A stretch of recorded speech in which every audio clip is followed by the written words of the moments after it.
When I got into Alfas, people said, these are such unreliable cars, and everyone would tell me a story about their uncle or their father or their brother who had one. It was nothing but a nightmare, and I just don't look at it that way at all. I think the Alfas are very good cars, and they might have had a little problem that I can't speak for their uncles or brothers, but I think the cars are very stout and we can make them very usable. My brother-in-law, who grew up in Italy, said to me, "What are you doing? You're supposed to be restoring Corvettes, not Alfa Romeos." And I couldn't really answer that question, except that perhaps the reason is when I was 7 years old, my dad took the whole family to Germany. And so for a year and a half, I lived in Europe. And it was 1966 and 1967. And for some reason, I've just been enamored by the style that I saw. In that country, in Europe, for some reason, the Alfa Romeos stayed in my mind. So my name is Conrad Stevenson, and I restore Alfa Romeos here in Berkeley, California.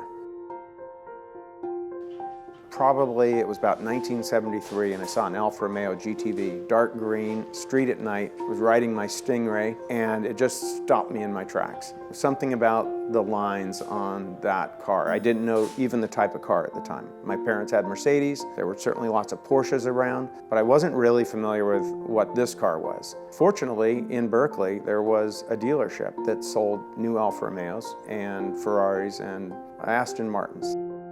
Alfas just became more and more appealing to me. It was a car that we could afford. People just used them up, so there were lots of spent Alfas lying around, and when I was 15 and a half washing dishes in a Chinese restaurant, I was able to come up with enough money and buy my first Alfa Romeo. And when I first bought an Alfa Romeo, I wanted it to go faster. That led me to the people that were restoring cars in this area that were into that. They were racing the cars, and they could just extract a little bit more out of them. And I think they're much more gratifying to use. Took my driver's test in an Alfa and didn't really plan on becoming a restoration. My parents were, I guess, academically minded, so I studied, and I believe in that. So I studied engineering. My father was a physicist. I just figured cars are like applied physics, and that's also what engineering is. It's how do you deal with these forces and masses? And I've always been intrigued in it, and I approach cars from that angle. I love all aspects of a car, not just building the engines. I like doing the suspensions, and the thing that really drew me to the cars was the shape. I love the shape of the Italian cars, and I don't mean to berate anything else. I like all cars, but the more I studied Alfa Romeo, the more you learned about it, and you go back and realize, oh, Enzo Ferrari worked for Alfa before the war. And it just got better and richer history, and the people that were involved with them, the designers, and when you look at them, the pre-war Alfas especially, were really exciting to me. And then I could see the carryover into the Giuliettas, and I just am in love with the cars. I started out not wanting to really restore cars, but to design cars. But it wasn't really what I planned to do. It's something I just had an ability to do. My business card was that I was driving an old car. I bought a 1965 Alfa Giulia Spider Veloce, and I tuned it up.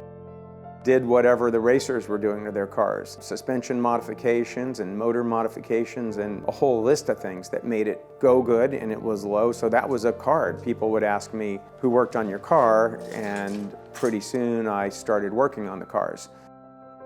Through shops for a little bit, just as a side, but I was a student and I was working in restaurants. It was my only car for 10 years. You know, driving around after work, late at night out to Stevenson Beach or to San Francisco. Just having that car, people said, whoa, who did that?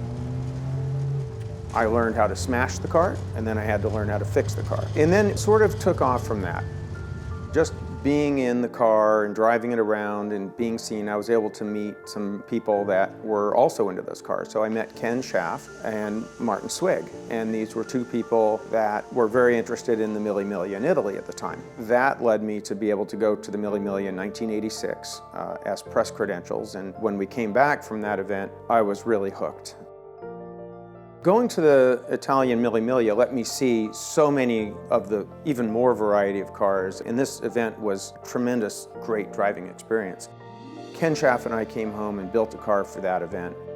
That really kind of cemented where I'd go in the future in terms of being involved in old car restoration. Doing the Milli Milia enabled us to come back and find a car, built that car, and we were able to return to the Milli Milia and do that event for 4 years.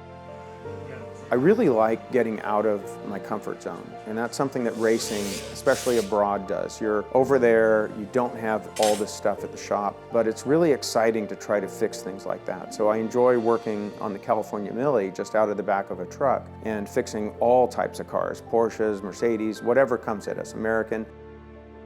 There's something that happens out of necessity if you really have to work on something. And that's also what I'd relate to, and something that I think I'm good at, or at least known to do. It reminds me quite a bit about the challenge that it was to get a degree in mechanical engineering. It's a long-term project. Much of the work is not fun, but the end result is very gratifying, and I think it's worth it.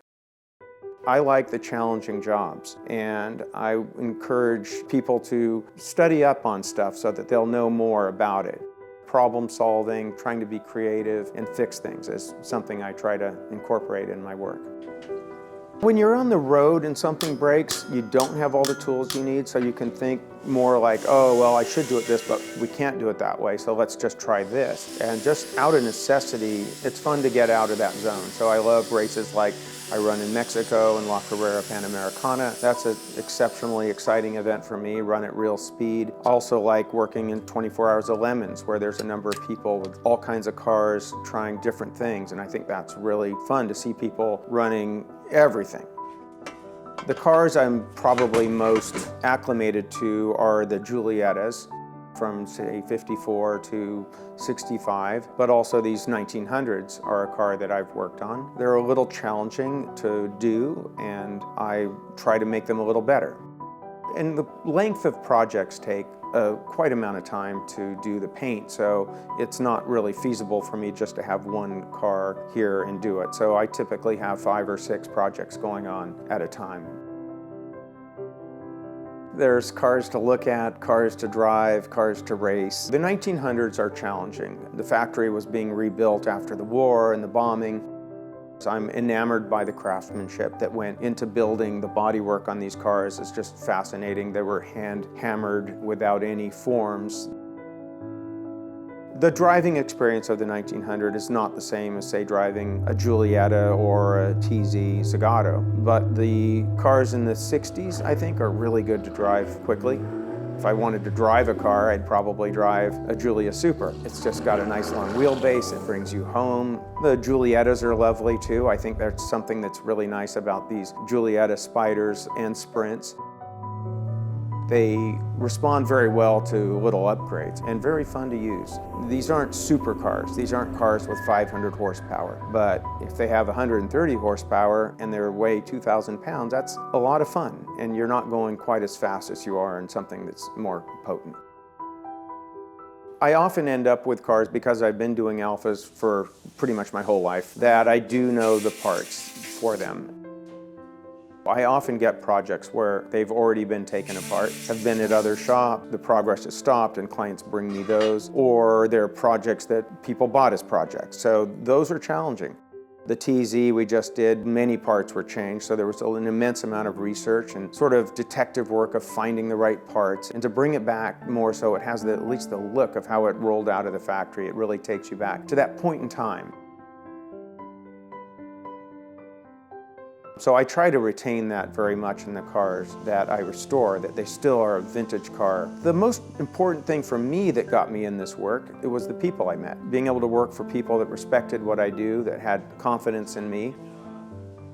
It's kind of serious work, you know, when you're bolting these cars together, and you want to be sure you do a good job. That's something why I also believe that it's important to drive the cars personally. I use old cars. I drive them to get parts every day. It teaches you, and I think that's really important. You can't think out of the box, but you still have to work with good ingredients. It's so much like cooking, you know, if the food is rotten, it's hard, but so often it is, and that's a challenge.